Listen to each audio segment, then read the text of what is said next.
السلام علیکم ورحمۃ اللہ وبرکاتہ۔ بسم اللہ الرحمن الرحیم۔ ناول مکینیکل از کلمہ حبیبہ فیصل قسط نمبر 8۔ تمام لوگ ناشتے کے ٹیبل پر حاضر تھے۔ ویسے تمہاری دوست سے بڑی خوش مزاج سب سے کتنی جلدی گل مل گئی، فاطمہ بیگم جوس کے سپ لیتے ہوئے بولی۔ ہاں یہ تو ہے، مگر جب غصہ آ جائے تو کسی کو نہیں بخشتی۔ علمہ مسکراتے ہوئے خوش مزاج کے ساتھ ساتھ باتونی بھی ہے میڈم۔ نہیں بالکل باتیں ہی نہیں کرتی، بس حمزہ نے کہا۔ علمہ نے اسے گھورا۔ بھائی آپ بھی نہ ہر وقت اس کے پیچھے پڑے رہتے ہیں۔ دونوں بچے بہت اچھے تھے، اگلی بار کبھی بلاؤ انہیں گھر پر۔ اتنے میں فون کی گھنٹی بجی۔ گھر کے لینڈ لائن نمبر پر کسی کی کال تھی۔ علمہ اٹھنے ہی لگی تھی کہ ماما نے کہا، تم بیٹھو بیٹا، میں دیکھ کر آئی۔ السلام علیکم، کون؟ ارے فائزہ تم کیسی ہو بیٹا؟ اتنے دنوں بعد کال کی۔ فاطمہ بیگم کے چہرے پر مسکراہٹ پھیل گئی۔ ہم سب ٹھیک ہیں الحمدللہ، تم بتاؤ تم کیسی ہو اور باقی سب گھر والے کیسے ہیں؟ اللہ کا شکر ہے۔ تمہاری ممی سی یہ کہو، ہماری یاد نہیں آتی کیا؟ ہم کیا چلے گئے، ہمیں تو بھول ہی گئے۔ فاطمہ بیگم مصنوعی خفگی سے بولی۔ ارے واہ مبارک بیٹا، یہ تو بہت خوشی کی بات ہے۔ ثانیہ کو بھی مبارکباد کہنا۔ اچھا ہولڈ کرو، میں علمہ کو بلاتی ہوں۔ فاطمہ بیگم نے اسپون سائڈ ٹیبل پر رکھا اور علمہ کو بلانے چلی آئی۔ کیا ہوا مما، کس کی کال تھی؟ حمزہ نے پوچھا۔ بیٹا فائزہ کی کال تھی۔ علمہ جاؤ بات کرو۔ سب کے چہروں پر مسکراہٹ پھیل گئی۔ علمہ فوراً اٹھی اور فون اسٹینڈ کے پاس گئی۔ السلام علیکم فائزہ، کیسی ہو تم؟ بہت یاد آ رہی تھی تمہاری۔ الحمدللہ میں ٹھیک ہوں، تم بتاؤ تم کیسی ہو؟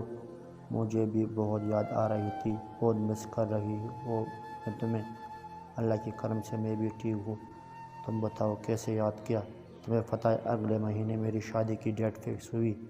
فائزہ مسکراتے ہوئے بولی۔ ماشاءاللہ، کیا خوشی کی خبر دی ہے؟ علمہ خوشی سے چہکی۔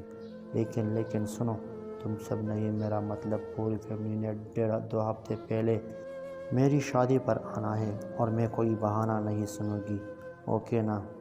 آنا ہے مطلب آنا ہے، یہ کیا بات ہوئی اتنے دنوں کے لیے؟ میں نے کہا نا کوئی بحث نہیں، ورنہ میں نے بات نہیں کرنی تم سے، اور وہاں جا کر تو تم بھول ہی گئی۔ اچھا میں مما سے بات کر کے بتاتی ہوں۔ اب خوش؟ جی خوش ہو گئی۔ اچھا میں بعد میں بات کرتی ہوں، امی کے ساتھ بازار جانا ہے، شاپنگ بھی کرنی ہے نا؟ اچھا ٹھیک ہے، اپنا خیال رکھنا، گھر میں سب کو میرا سلام کہنا، فی امان اللہ۔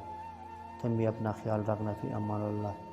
فائزہ سے بات کر کے علمہ کا موڈ فریش ہو گیا تھا۔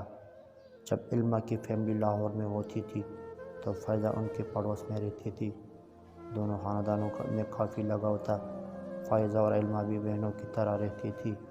جب علمہ کی فیملی یہاں شفٹ ہو رہی تھی تب وہ بھی بہت اداس تھی۔ شروع میں بہت بات ہو رہی تھی، پھر مصروفیات میں بات ممکن نہیں ہو سکی۔ اب اتنے دنوں بعد کال آئی تھی تو خوش ہو گئی۔ وہ دونوں کینٹین میں ٹیبل پر بیٹھی بات کر رہی تھی۔ اب بھی لیکچر لے کر آئی تھی، یہاں بیٹھ جاؤ۔ دونوں نے اس طرف دیکھا۔ عنایہ کھڑا مسکرا رہی تھی۔ ہاں ضرور، یہ بھی کوئی پوچھنے کی بات ہے؟ وشال نے مسکرا کر کہا۔ ارے ہاں عنایہ، تمہیں پتہ ہے مجھے فائزہ کی کال آئی تھی کہ تمہیں بھی اس نے دعوت دی ہے؟ ہاں مجھے بھی آئی تھی، لیکن میں ایک وجہ سے نہیں جا سکوں گی۔ کون فائزہ؟ کہا کہ فائزہ، مجھے تو بتاؤ۔ وشال نے بھی ان کی گفتگو میں حصہ لینا چاہا۔ ہاں میں تمہیں بتانے ہی والی تھی، میں جب لاہور میں رہتی تھی وہاں میری پڑوسی ہے فائزہ، ہم دونوں ہر وقت ساتھ ہی ہوتے تھے، بہت اچھی انڈرسٹینڈنگ ہے ہم دونوں میں۔ ابھی حال ہی میں اس کی شادی کی ڈیٹ فکس ہوئی تو اس نے مجھے فیملی سمیت 1-2 ہفتے کے لیے بلایا ہے۔ مجھے جانا پڑے گا، ابھی وقت سے پھر جاؤں گی، اور تمہیں 1 ہفتہ میرے باہر رہنا پڑے گا۔ آخری بات علمہ نے مسکراتے ہوئے کہی تھی۔ او تم 1 دن نہیں آتی تو میں نہیں رہ پاتی، 1 ہفتے کیسے رہوں گی؟ وشال پریشانی سے کہنے لگی۔ اتنی عادت نہ بنا لو میری، ساری زندگی تو ساتھ نہیں رہوں گی میں تمہارے۔ میں تو تمہیں اپنی بھابھی کے روپ میں دیکھتی ہوں، پر اس معصوم خواہش کو کون جانے؟ علمہ وشال کے سامنے بیٹھی تھی جب عنایہ وشال کے بالکل قریب تھی۔ وشال نے یہ جملہ دھیمی آواز میں کہا تھا، مگر عنایہ نے سن لیا۔ ہو یہاں تو بڑی دور کی سوچی جا رہی ہے، بڑی ہی نیک خیالات ہیں، عنایہ شرارت سے بولی۔ اشال عنایت کو آنکھیں دکھائی۔ کچھ کہا تم دونوں نے؟ علما نے دونوں کو باری باری دیکھ کر کہا۔ نہیں کچھ نہیں۔ کیا عنایت تم نے کچھ کہا؟ اشال نے مسکراہٹ دباتے ہوئے کہا۔ نہیں میں کیوں کچھ کہوں گی؟ عنایت نے دونوں کو دیکھا۔ تم دونوں بھی نہ عجیب ہو، علما نفی میں سر ہلاتے ہوئے کہنے لگی۔ اچھا تو کب جا رہی ہو تم؟ اشال پوچھنے لگی۔ 1 ہفتہ رہتا ہے، ابھی پھر جائیں گے۔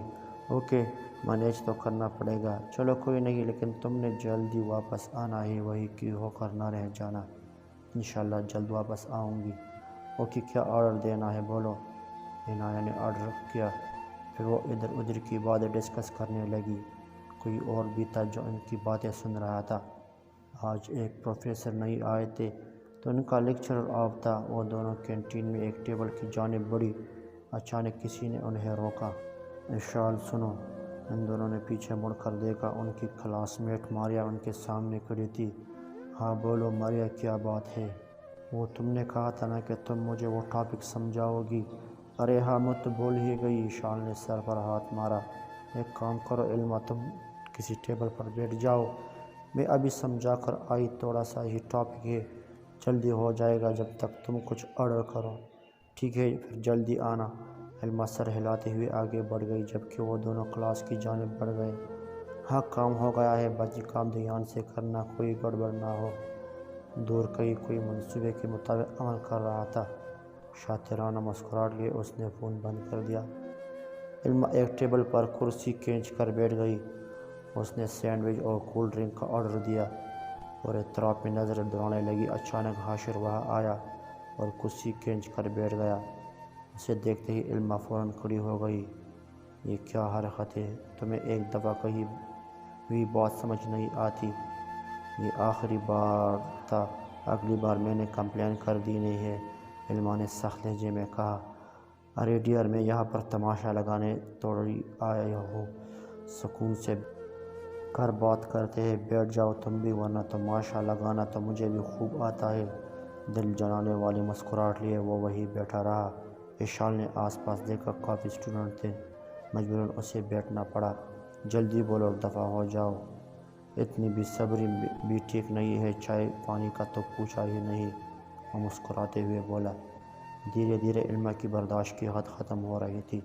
اب بولو بھی۔ علما کافی غصے سے برا حال تھا، وہ ڈر بھی رہی تھی کوئی اسے حالت نہ سمجھ لے۔ اچھا ٹھیک ہے بتا دیتا ہوں۔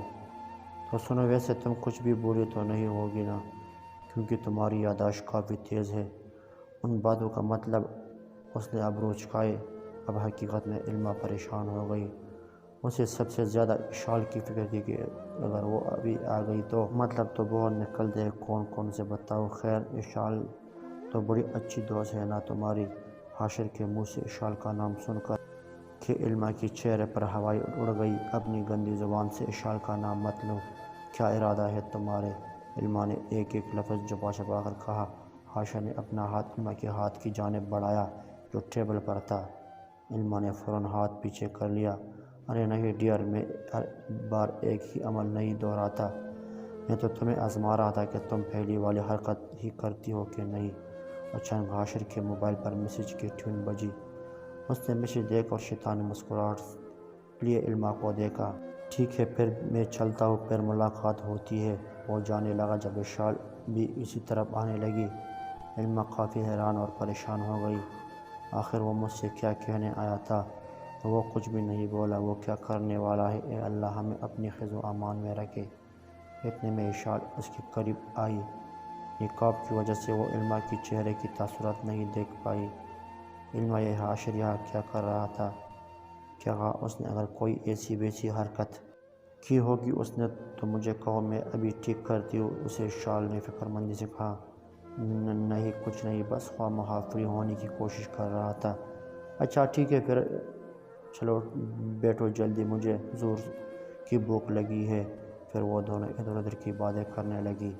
کہانی جاری ہے۔ مزید اقساط کے لیے ہمارا چینل سبسکرائب کریں اور اپنے دوستوں کے ساتھ ضرور شیئر کریں۔